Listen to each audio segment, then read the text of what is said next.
बिस्मिल्लाहिर्रहमानिर्रहीम। برنامه ورد را باز میکنیم. از این قسمت بلنک داکومنت را انتخاب میکنیم.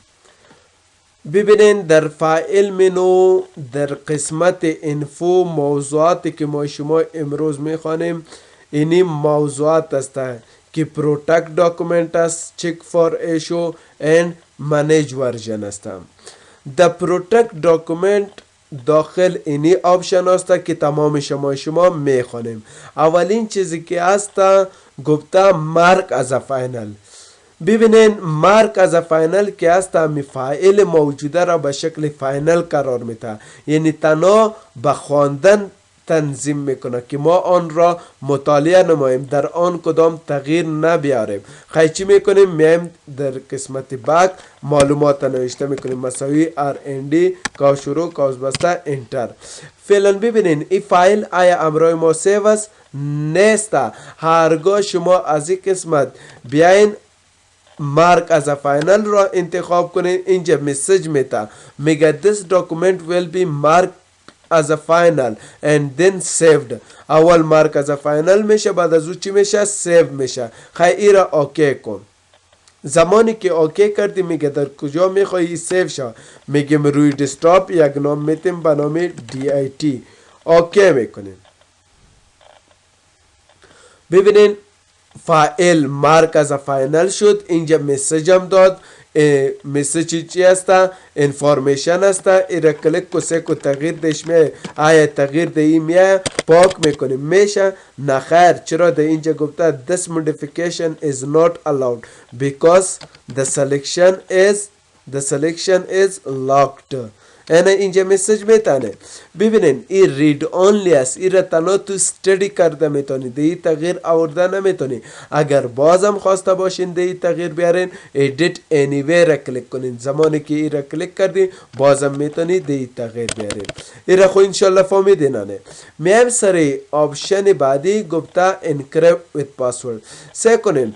زمانی که encrypt with password را شما استفاده کنین، هرگاه شما امی فایل را باز میکنین، در وقت باز کردن از شما پاسورد میخواه.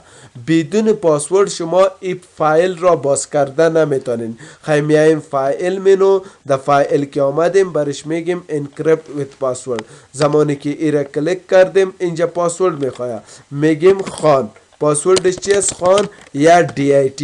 پاسورد چی دادیم؟ DIT. پس میگیم DIT. چرا؟ گفته ریترن پاسورد. امو پاسورد که قبلا دادیم او را دوباره بتین. یک اوکی کو. سه کو a password is required to open this document. پاسورد برای امی فایل وقتی که باز میکنین ضروری است.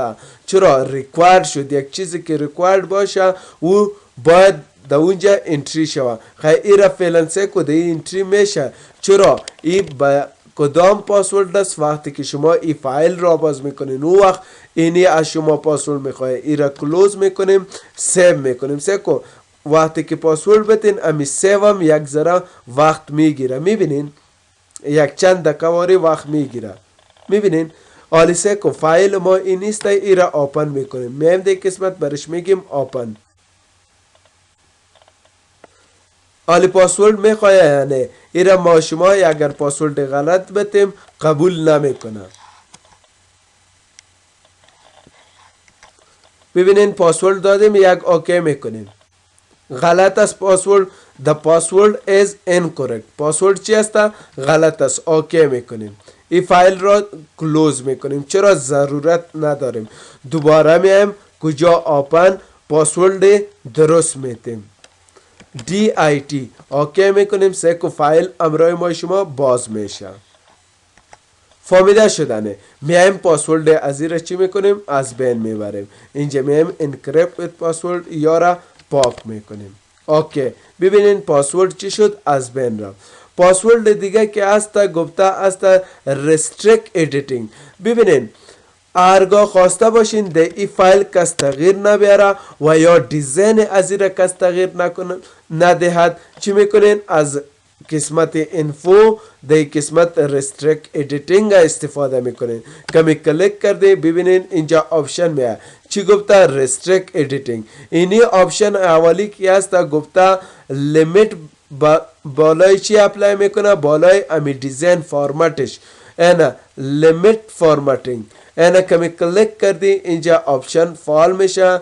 اینا انفورس اوکی کو انفورس پروتکشن یک پاسورد بده یک اینجا او پاسورد ریترن نوشته کو بخاطر چی تا کنفرم شوه. اینا اوکی کو سکو وقتی که اوکی کردی پاسورد اینجا فعال شد. آیا دی تغییر می آیا نه؟ ولی دی دیزاین ازیر تغییر داده نمیتونی.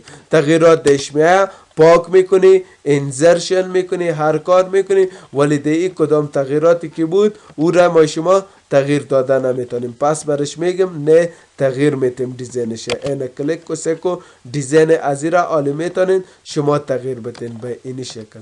فهمیده شده نه؟ ببینین کاتگوری دوم از editing restriction. ای کدام restriction بود؟ restriction formatting restrictions. و ای کدام است؟ editing restriction. او خو که بود لاک میکرد. چرا لاک میکرد؟ دیزاین ازیرا. اینی سه که ده اینی دیزاین وقتی که لاک هم میشد ما دیش تغییر آورده میتونستیم. نه ما میگم کس دیش تغییر نبیاره. کلیک کو اینجا میبینی read only اینجا آلی start enforce protection کلیک کو پاسورد بده جه این جه اوکی کو سکو وقتی که پاسورد دادن این هم دیزاین لاک شد و هم دی ایدیتینگ لاک شد. ای بدون پاسورد دیگه نه دیلیت میشه و نه در آن ایدیت کرده میتونی. ای را دوباره چی میگیم؟ استاپ.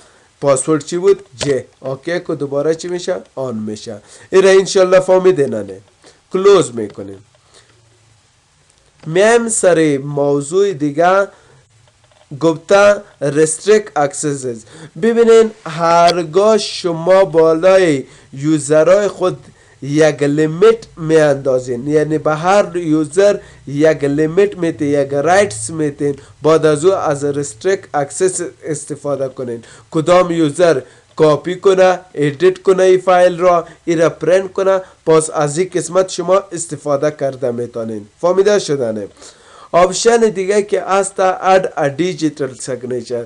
دیجیتال سیگنچر شما دیجیتال سیگنچر را اگر در فایل موجوده بیاورین از این آپشن استفاده میکنین. سکو کمی کلیک کردی اینجا براتون گفته است مایکروسافت پرینتر شما باید داشته باشین چون ایرا اوکی کو سکو بر شما چی میه صفحه اینترنتی میه که از این قسمت میتونین شما یک ساینتان یک امضایتان در فایل موجوده چی کنین علاوه کنین چون آل اینترنت نداریم میمانیم. خب متوجه باشین در آفیس 2010 ای بدون اینترنت چی میکنه کار میدهد. فهمیده شدنه؟ و اینی آپشن ما شما این در قسمت چیم داریم در قسمت انزل این سیگنچر میبینی سیگنچر لاین ما شما در این قسمت هم داریم. فهمیده شدنه؟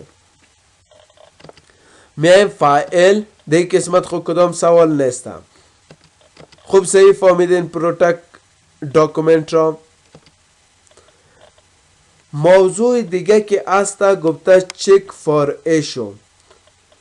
چک فار ایشو که است امی فایل ما را چک میکنه. مثلا در اینجا گفته انسپکت داکومنت زمانی که ای را کلیک میکنی اوکی کو سکو اینی موضوعات است.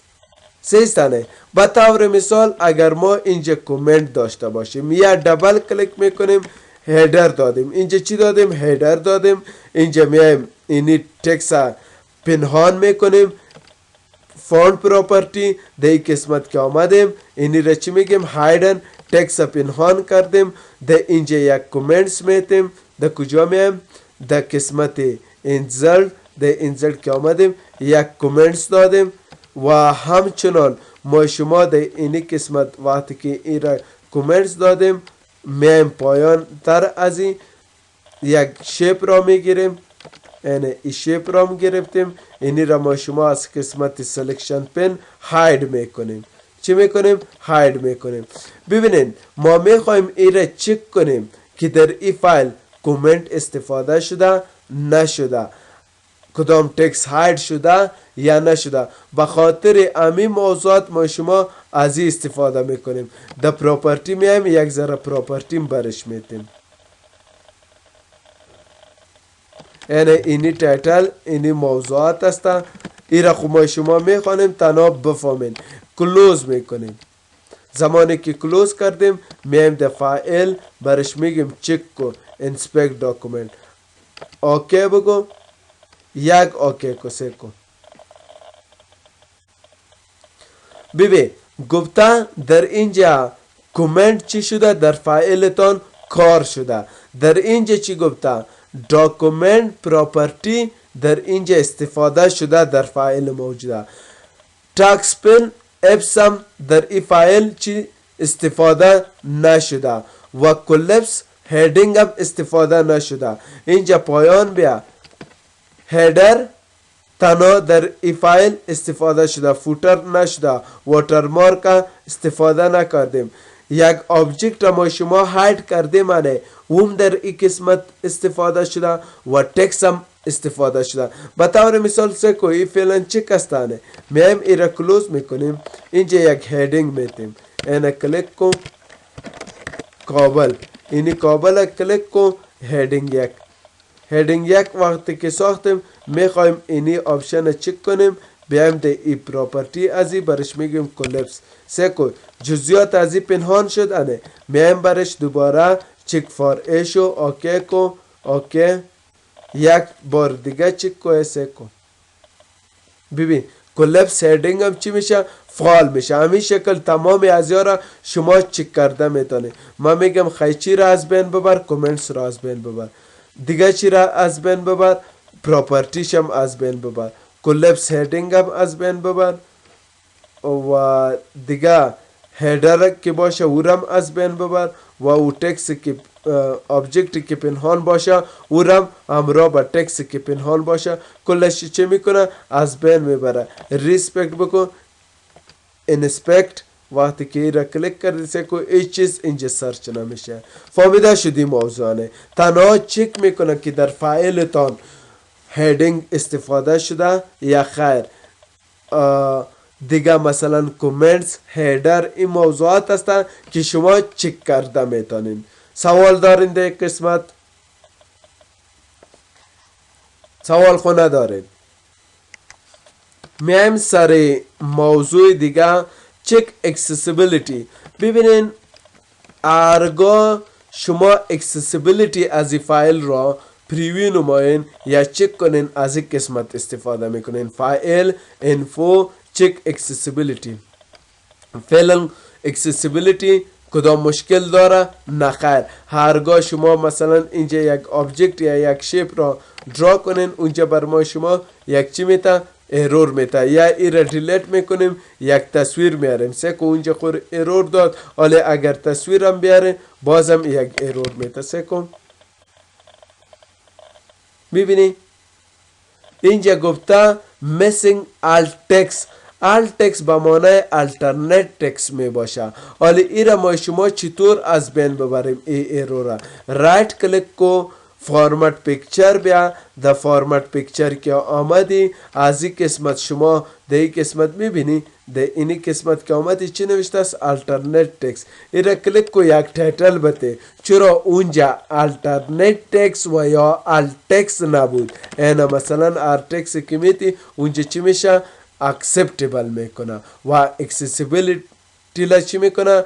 درستر نشان میده. فهمیده شدنه؟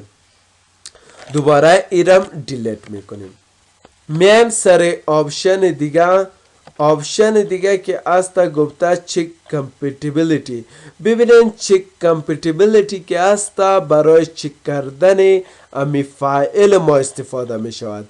یعنی به چی معنی؟ هرگاه شما ای فایل آفیس 2013 را سیو میکنین با آفیس 2003 یعنی با فرمت 2003 سیو میکنین، ای را چک میکنه که کدام افکت هایی که شما در ای فایل دارین از بین خو نمی رود. تنها ای را براتون چک میکنه. سکو به طور مثال اینجا نوشته میکنیم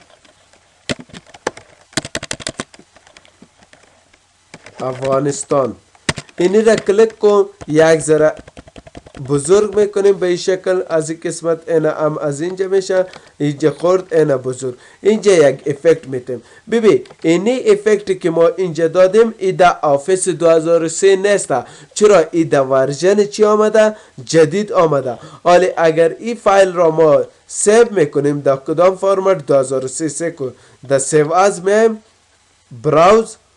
در براوز که آمدیم روی دسکتاپ به طور مثال یک نام میتیم به نام تست و کدام فرمت میگیریم. از اینجا سیو از تایپ کمی کلیک کردی سیکو گفتا ورد 97 up to 2003 کمی کلیک کردی سیکو کمی سیو میکنی. اینجا همون مسیج برات میده. میبینی این مسیج کدام مسیج است؟ مسیج کمپیتیبیلیتی است.